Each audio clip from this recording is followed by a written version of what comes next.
नमस्कार दोस्तों, राजा भैया ब्राज़ील वाले में एक बार फिर से आप सभी का हार्दिक स्वागत है। तो दोस्तों आज हम लोग बात करने वाले हैं एक इम्पॉर्टेंट टॉपिक पे कि भाई Indian girl versus Brazilian girl for marriage, कि भाई शादी इंडियन गर्ल से करें या ब्राज़ीलियन से करें, लड़की से करें। आपकी गर्लफ्रेंड होगी, बहुत सारे जो सब्सक्राइबर हैं, फॉलोवर्स हैं इंडिया से, पाक से, बांग्लादेश से, अफ़गानिस्तान से, उनकी बहुत सारों की गर्लफ्रेंड है ब्राज़ील में। तो मैं एक कंपैरेटिव एनालिसिस करने वाला हूँ। जैसे कि मैं हमेशा बोलता हूँ कि मैं कोई भी वीडियो है, कोई भी कंपैरेटिव एनालिसिस होती है इंडिया वर्सेस ब्राज़ील, वो किसी भी देश के बारे में ख़राब बोलने के लिए नहीं है कि भाई इंडिया अच्छा है ब्राज़ील ख़राब है, या ब्राज़ील अच्छा है इंडिया ख़राब है, ऐसा कुछ नहीं है। ये जनरल एक कंपैरेटिव एनालिसिस है कि भाई कैसा है, ताकि हम लोग चीज़ों को समझ सकें और डिसीज़न लेने में हमें आसानी हो। तो दोस्तों अभी हम जो है बात करते हैं कि देखो दोस्तों, जैसे मैं हमेशा कहता हूँ अच्छे बुरे लोग हर देश में होते हैं, उसी तरह अच्छी लड़की आपको यहाँ भी मिल सकती है, भारत में भी मिल सकती है, और ख़राब लड़की भी आपको यहाँ भी मिल सकती है, भारत में भी मिल सकती है। ठीक है दोस्तों, तो अभी कैसा होता है कि हम इंडियन हैं, तो हम इंडियन कल्चर से अकस्टम्ड है। मैं भी इंडियन हूँ, मैं भी इंडियन कल्चर से अकस्टम्ड हूँ। मैंने उसी एनवायरनमेंट में, उसी कल्चर में मैं पला बड़ा हूँ, और मुझे उसी चीज़ की आदत रही है बचपन से। हमारे देश में हमें क्या सिखाया जाता है कि बड़ों की रिस्पेक्ट करना है, बड़ों की इज़्ज़त करना है। अगर कोई है ना, चाचा, मामा, अंकल, कोई सीनियर सिटीज़न है, कुछ है, तो भाई उनके पैर छूना है हमें, कोई बड़ा है हमसे तो ये सब चीज़ें हमें सिखाई जाती हैं और हम यही फॉलो करते हैं। तो दोस्तों क्या हुआ था कि मैं जब ब्राज़ील आया था तो एक डॉक्टर साहब से मिलने गया था मैं। तो जो डॉक्टर साहब थे वो एक माता जी को, एक दादी जी को मुफ्त में दवाई देते थे। मतलब उन दादी को शायद कुछ घुटने वुटने की प्रॉब्लम थी, तो वो क्या करते थे, जाते थे अपनी कार से और दादी जी को मुफ्त में दवाई दे देते थे, ऐसे ही हेल्प करने के लिए। तो बहुत अच्छे थे वो। ठीक है, मैं जैसा बताया ब्राज़ीलियन लोग हेल्प करते हैं, तो मुझे भी वो लेकर गए वो दादी जी के यहाँ। दवाई डिलीवरी करनी थी, बोले तुम भी चलो। मैंने कहा ठीक है। तो हम जब उनके यहाँ गए तो दादी जी की उम्र होगी 75-80 प्लस भी हो सकती है, ध्यान नहीं है। तो उनसे हमने बात करी, उनको दवाई दी। फिर जब हम लोग निकल रहे थे वहाँ से, तो हमने क्या किया, दादी जी के पैर छू लिए। ठीक है, अब इंडियन है हम, इंडियन कल्चर ही वही फॉलो किया है, और अब वो दादी जी इंडियन हो, ब्राज़ीलियन हो, कहीं की भी हो, भाई पैर छू लिए हमने। तो अब वो दादी जी को समझ में नहीं आया, क्योंकि दादी जी तो ब्राज़ीलियन है, उनको थोड़ी ना पता। और वो डॉक्टर साहब थे, वो मुस्कुराने लगे। तो ऐसा हो गया। तो ये चीज़ है कि हम जहाँ भी जाते हैं अपना कल्चर को लेके जाते हैं, फॉलो करते हैं। सिमिलरली जैसे लड़के इंडिया के कल्चर से कस्टम्ड हैं, उसी तरह इंडियन लड़कियाँ भी इंडिया के कल्चर से अकस्टम्ड हैं, उसी एनवायरनमेंट में पली बड़ी हैं, वही उन्होंने बचपन से देखा है और उसी की उनको आदत है, उसी की हैबिट है। ठीक है, उनके लिए कोई नई चीज़ नहीं है। ये चीज़ होती है कि उनके लिए इंडियन कल्चर कोई नया नहीं है, यहाँ की लड़कियों के लिए वो नया है। ठीक है, यहाँ की लड़कियों को वो ख़राब भी लग सकता है, ये चीज़ होती है। अब जो इंडियन लड़की हैं उन्होंने बचपन से वही सब देखा है ना। हमारे यहाँ कैसा होता है कि भाई बचपन से ही वो हैबिट लगा देते हैं। वो ये समझ लो कि भाई स्कूल में ही है लड़की और वो घर का काम कर रही है, खाना बनाना भी आता है उसको। अभी जो इंडियन लड़की है वो अपनी मम्मी को देखती है, दादी जी को देखती है, आंटी को देखती है ना, नानी को, मौसी को, बुआ को, मम्मी को। तो उसमें क्या होता है कि वो वही एनवायरनमेंट को उसी में रहती है और उसी को फॉलो करती है, और वही सब आदतें उसमें भी आती हैं। तो जैसे अभी आपने देखा होगा कि भाई आप अभी स्कूल या कॉलेज से आते हो तो आपकी मम्मी पूछती हैं कि भाई कुछ खाओगे पियोगे बेटा, चाय बना दो, चाय बना देती हैं। सिमिलरली अगर ऑफिस में काम करते हो, आप घर आते हो तो भाई वाइफ चाय बना देती है, आप भी बोल देते हो उसको, है ना, हम भी बोल देते हैं भाई चाय बना दो। तो ऐसा हो जाता है, तो वो तुरंत बना देती है। वो एकदम हैबिट है, मतलब कोई नई चीज़ नहीं है उसके लिए। कि मैं अगर मैं अपनी मम्मी को या मैं अपनी वाइफ को कह रहा हूँ इंडिया में कि भैया चाय बना दो, तो वो उसको कोई बहुत बड़ी बात नहीं है, वो कुछ भी वो बड़ी बात नहीं है, एकदम मतलब वो समझ लो रोज़ का है, वो रोज़ का रूटीन ही है वो। ठीक है, तो अभी मैं राजन चाचा जी का वीडियो देख रहा था, एक चाचा जी अमेरिका के, राजन चाचा जी। तो उन्होंने ये बताया था कि यूएसए में ऐसा नहीं होता। यूएसए में कैसा होता है कि भाई आप ऑफिस से आओगे, अपने कपड़े बदलोगे, और अगर चाय पीनी होगी तो खुद बना के पीनी पड़ेगी आपको। अगर हाँ भाई वाइफ़ को अगर बनानी होगी, वाइफ़ को ऑर्डर नहीं दे सकते, ठीक है। तो यहाँ पे भी वही चीज़ है, यहाँ पे भी थोड़ी बहुत वो है। तो अभी मैं ये नहीं कह रहा कि यहाँ पे घरेलू लड़कियाँ और जैसी वो होती हैं कि भाई घर का काम करे या जो खाना बनाए, ऐसा नहीं है कि यहाँ पे नहीं है, यहाँ पे भी आपको मिल सकती है, ठीक है। तो ये चीज़ें हैं, यहाँ की महिलाएं ऑर्डर्स के लिए अकस्टम नहीं है, लेकिन इसका ये मतलब नहीं है कि भाई यहाँ की महिलाएं कोई काम नहीं करी। यहाँ की भी करती हैं, खाना भी बनाती हैं, घर भी संभालती हैं, उल्टा यहाँ की थोड़ा ज़्यादा ही करती हैं। क्योंकि क्या हो जाता है दोस्तों, यहाँ पे मेड है वो बहुत कॉस्टली है। यहाँ पे जो मेड है उसको आपको पूरी सैलरी देनी पड़ती है जो मिनिमम है। मतलब ये समझ लो कि 1500 रियाल से नीचे कोई काम नहीं करेगी आपका, और वो भी हफ्ते में 2 बार आके करेगी। तो ऐसा कुछ कुछ होता है, बहुत ज़्यादा काम होता है। तो उसमें क्या होता है दोस्तों, यहाँ की महिलाओं को बहुत काम करना पड़ता है। तो यहाँ पे भी आपको ऐसी महिलाएं मिल सकती हैं कि भाई अपनी जिम्मेदारी समझ के काम करें।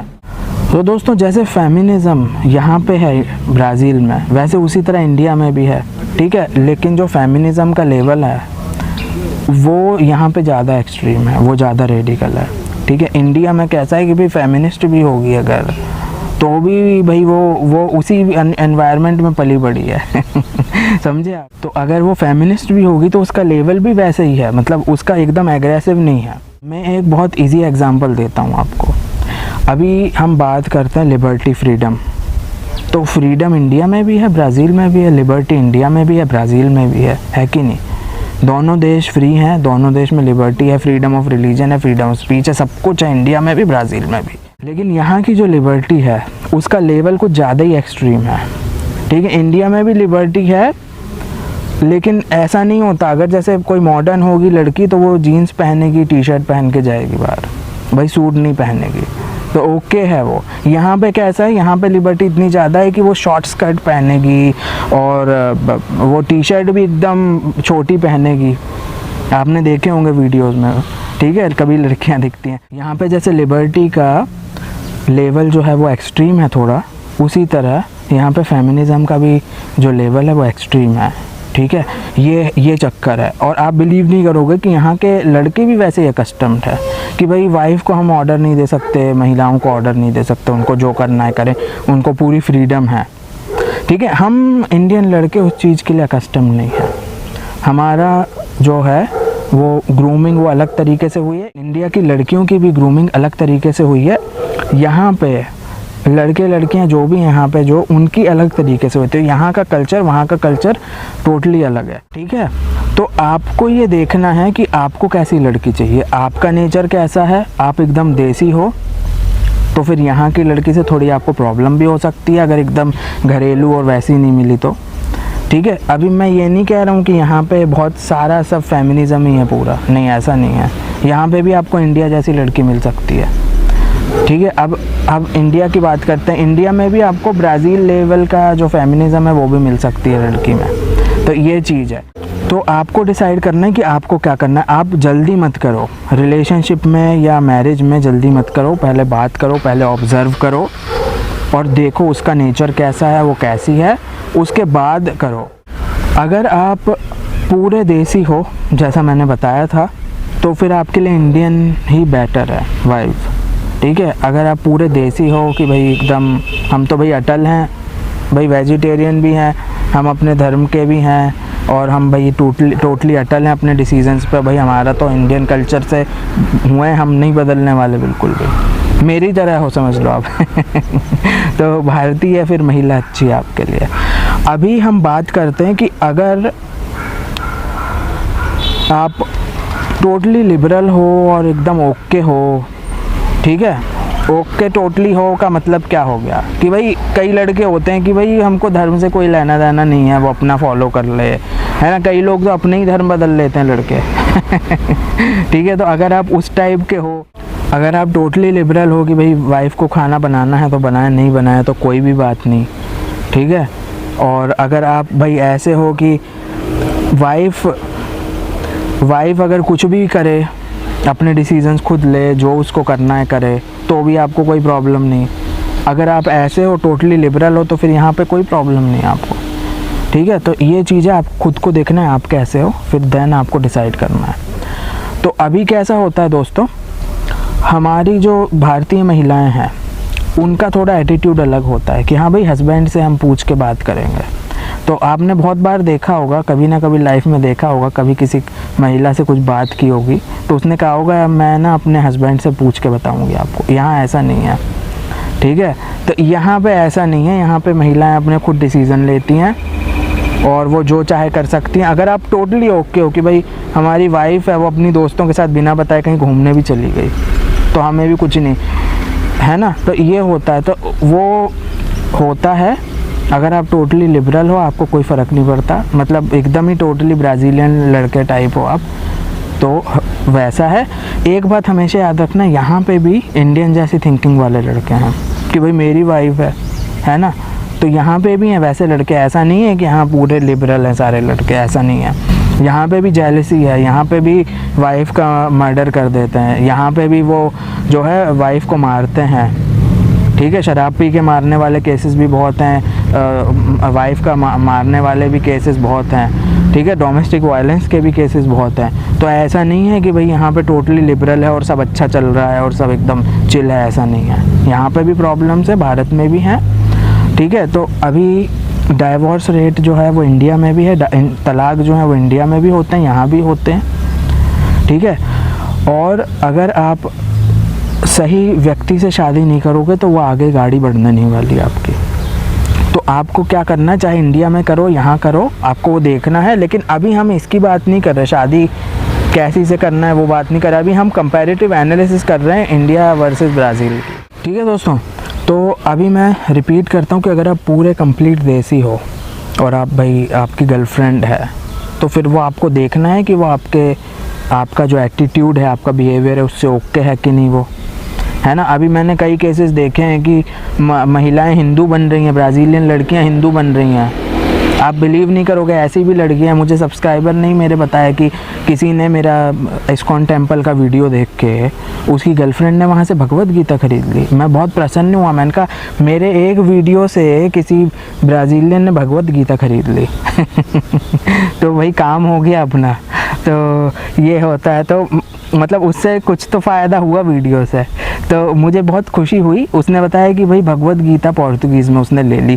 तो ये चीज़ होता है दोस्तों। तो यहाँ पे भी आपको ऐसी लड़की मिल सकती है कि भाई जो आपके कल्चर को रिस्पेक्ट करे, आपके धर्म को रिस्पेक्ट करे, मे भी अपना भी ले धर्म को और कल्चर को, है ना। वेज भी बन जाए, ऐसी भी मिल सकती है आपको। तो वो आपको टोटली देखना है।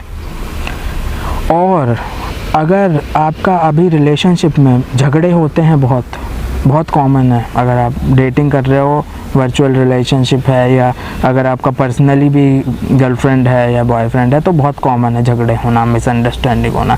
झगड़े हो रहे हो, मिसअंडरस्टैंडिंग हो रही हो, हमेशा झगड़े, और मतलब ये समझ लो कि 30 दिन में से 15 दिन झगड़ा चलता है है ना। अगर ऐसा सिचुएशन है ना कि 15 दिन झगड़ा होता है और 15 दिन बात नहीं होती है, अगले 15 दिन अच्छे जाते हैं, तो बिल्कुल वो रिलेशनशिप नहीं होगा। तो फिर वो देख लो आप उसको आगे लेके जाना है कि नहीं। क्योंकि देखो, आप भारत में बैठे हो, वो यहाँ बैठी है, वो उसमें अगर उतनी हिम्मत है कि वो यहाँ बैठ के आपसे झगड़ा कर रही है या अपनी चला रही है या आपको सिखा रही है, ऐसा कुछ है ना, तो फिर वो सोचो यहाँ आने के बाद क्या सिचुएशन होगी आपकी, ये ध्यान रखना हो, है ना। तो वो लिंक होता है, ये वाली सिचुएशन है, वो लिंक होती है वो पत्नी पीड़ित पति वाले वीडियो से, उसकी लिंक डिस्क्रिप्शन में है, वो भी देख लेना। तो ये चीज़ होती है। तो अगर आपको डोमिनेट करने की कोशिश करे, आपको लड़ाई झगड़ा बहुत हो रहा है, तो फिर शादी मत करो, है ना। भारत में ही आप सुखी हो, वहीं रहो, घूमने आना है तो आ जाओ। तो ये चीज़ है दोस्तों। इसका जो अंत में मैं यही कहूँगा कि भारत की जो महिलाएं हैं वो अकस्टम्ड है हमारे कल्चर से, यहाँ की महिलाएं अकस्टम्ड नहीं हैं। अगर ऐसा होता है कि हमारे कुछ कल्चर वो हैं, अगर वो बहुत ज़्यादा एरोगेंट है और उसको भाई ऐसा लगता है कि भाई भारत का कल्चर ख़राब है, हमारा यहीं का ठीक है और महिलाएं सब हैं अपना डिसीज़न लेती हैं, ऐसी हैं, बहुत फेमिनिस्ट टाइप की है, तो मुश्किल हो जाएगी आपको फिर, ठीक है। तो आपको ध्यान रखना है, आपको डिसाइड करना है, तो उससे फिर आप डिसाइड कर सकते हो। अभी हमने कंपैरेटिव एनालिसिस तो कर दी, तो अब मेरा क्या है। तो दोस्तों मेरा, जैसे मैंने कहा था कि अगर आप पूरे देसी हो तो भारतीय महिला से ही शादी करो। अगर आप टोटली लिबरल हो, एकदम ओके हो, तो तो फिर आप यहाँ की महिला से भी शादी कर सकते हो। और एक किसी ने मुझे ये बताया था कि वो अपने नेटिव लैंड में ही शादी करने वाला था, क्योंकि यहाँ शादियाँ बहुत ज़्यादा नहीं चलती, 5-6 साल मैक्स चल जाती हैं कई बार, ऐसा उसी ने कहा था। उसका कुछ रिलेशनशिप नहीं चले थे, तो ये उसका कहना था। लेकिन मैंने देखा है कि बहुत सारे लोगों की ज़िंदगी भर तक भी शादियां चल रही हैं, लेकिन हाँ, तलाक का यहाँ पे जो रेट है वो ज़्यादा हाई है एज़ कम्पेयर टू इंडिया। क्योंकि यहाँ पे मैं इंडिया वर्सेस ब्राज़ील डाइवोर्स का भी वीडियो मैं डिस्क्रिप्शन में डाल दे रहा हूँ, वो भी देख लेना, तो उसमें पता चल जाएगा कि यहाँ कैसा है एटीट्यूड, और यहाँ पे एकदम वो अलग हो जाते हैं, कोई टेंशन नहीं है। ठीक है दोस्तों, तो मुझे कमेंट करके बताइए कि आपको वीडियो कैसा लगा और ये कंपैरेटिव एनालिसिस कैसी लगी। वीडियो देखने के लिए बहुत बहुत धन्यवाद। जय हिंद, भारत माता की जय, वंदे मातरम।